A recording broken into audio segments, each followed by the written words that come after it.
자, 1학년 여러분 안녕하세요. 이번 시간에는 통합과학 B 3주차 3차 시에 수업을 시작하도록 하겠습니다. 자, 여러분들 가지고 계신 프린트에 보게 되면 엘니뇨가 나오는데요. 이건 여러분들 이해를 돕기 위해서 프린트 이외의 내용을 좀 담아봤습니다. 먼저 엘니뇨라는 용어는 페루 어부들이 붙인 명칭이다.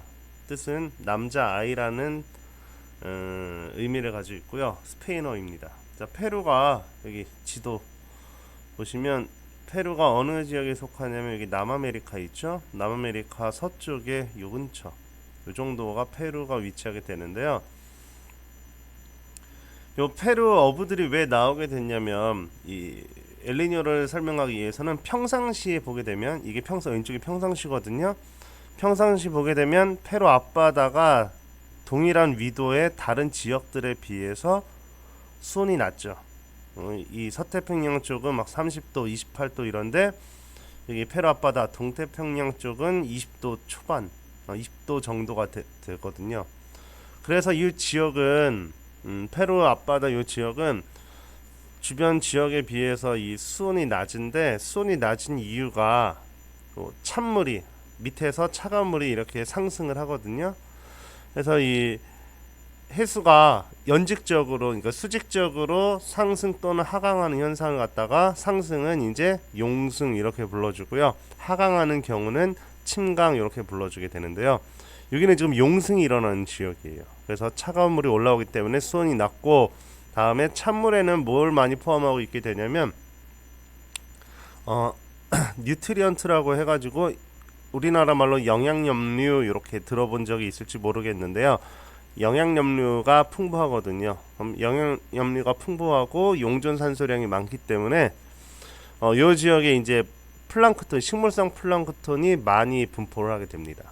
그러면 식물성 플랑크톤은 이제 어류들의 먹이가 되기 때문에 물고기들이 많이 몰리는 그런 지역이 됩니다. 그래서 이 페루 앞바다는 그 어획량이 많은 그 어장이 형성되어 있는데요. 이 엘니뇨라는 용어는 어떻게 해서 붙이게 된 거냐면 갑자기 이 동태평양의 해수의 온도가 따뜻해지는 거죠. 수온이 따뜻해지는 그런 현상이 나타납니다. 근데 그 현상이 이제 보통 크리스마스 전후에 나타나서 이제 엘니뇨라고 부르는 현상을 아기 예수란 뜻도 같이 갖게 되었습니다.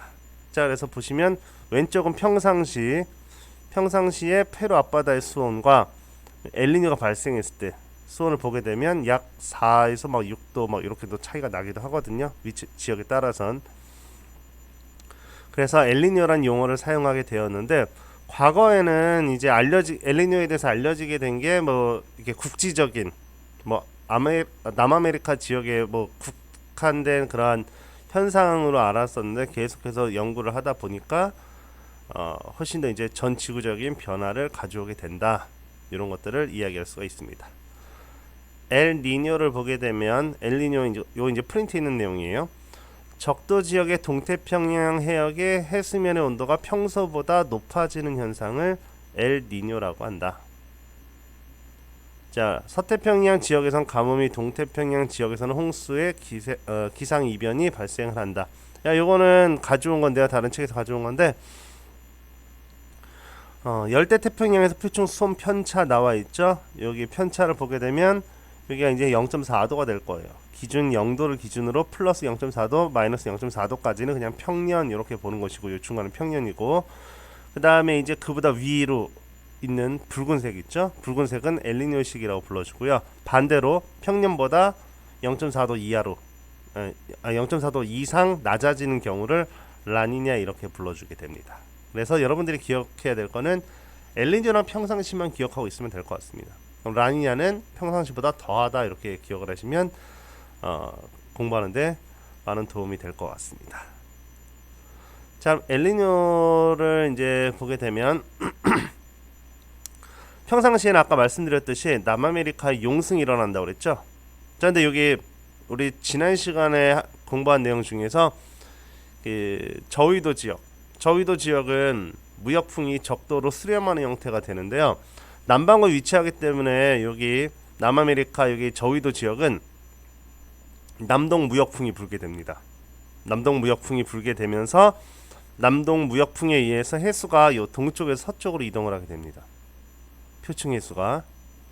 그러면서 해수가 이동해 나간 요 빈 자리를 아래에서 이렇게 찬물이 올라오는 거죠. 여기 색깔을 보게 되면 따뜻한 물과 찬물의 색깔이 다르죠. 그렇죠? 찬물이 이렇게 올라오게 되는 거죠.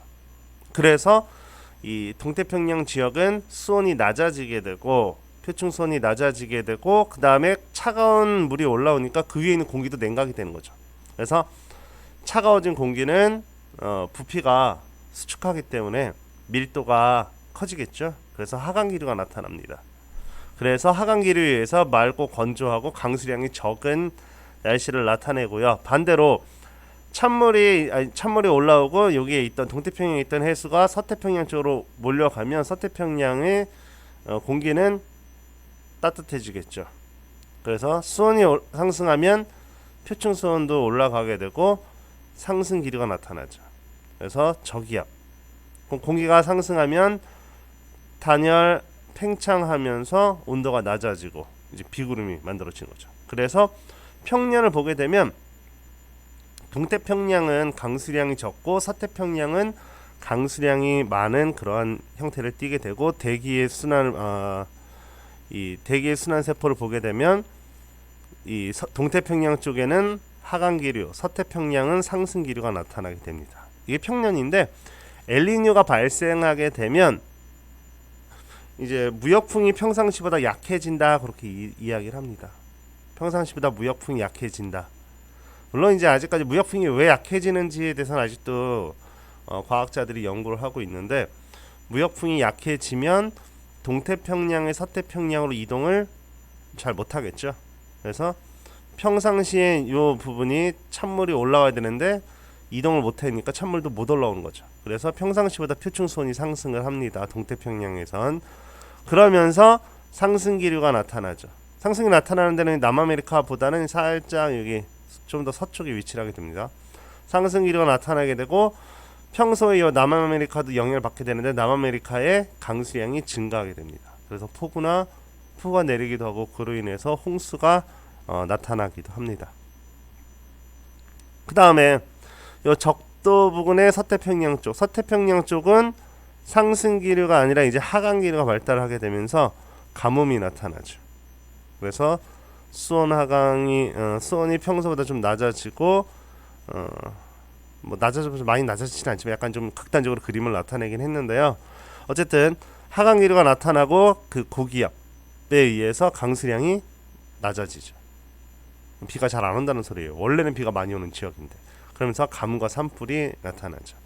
그래서 가끔가다 여러분들 뉴스를 보게 되면 호주 지역의 산불이 뭐 며칠째 뭐 잡히지 않아 가지고 뭐 여의도 면적의 뭐 몇 배만큼이 뭐 탔고 막 이런 이야기 나올 때 이때는 엘니뇨라는 걸 알 수가 있는 거죠.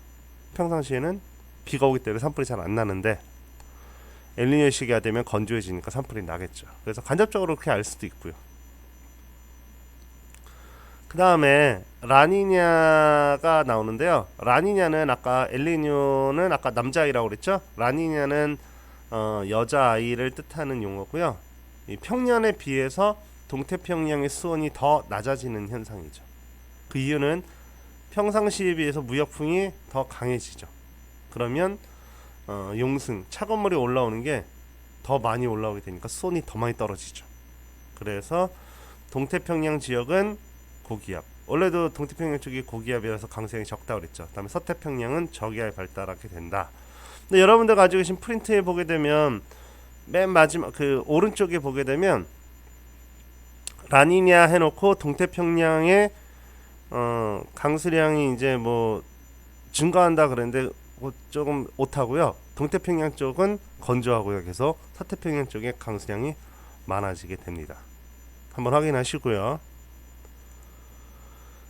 엘니뇨가 우리나라 기후에 미치는 영향. 자, 그래서 과거에는 그냥 뭐 페루 앞바다 동태평양 지역에 그냥 수온 변화 정도, 그다음에 물고기 안 잡힌다 이런 정도였는데 그 정도만 알게 되었는데 이제 이게 20세기 중후반 들어가면서 연구를 통해서 엘니뇨가 동태평양과 서태평양 요 적도 열대 지역에 국한된 현상이 아니라 전 지구적인 영향을 미친다. 이게 좀 알려지고 있거든요. 그래서 정리를 했는데요. 우리나라에는 먼저 겨울철에 엘니뇨인 경우에는 평년보다 대체로 이제 기온이 좀 올라가고요.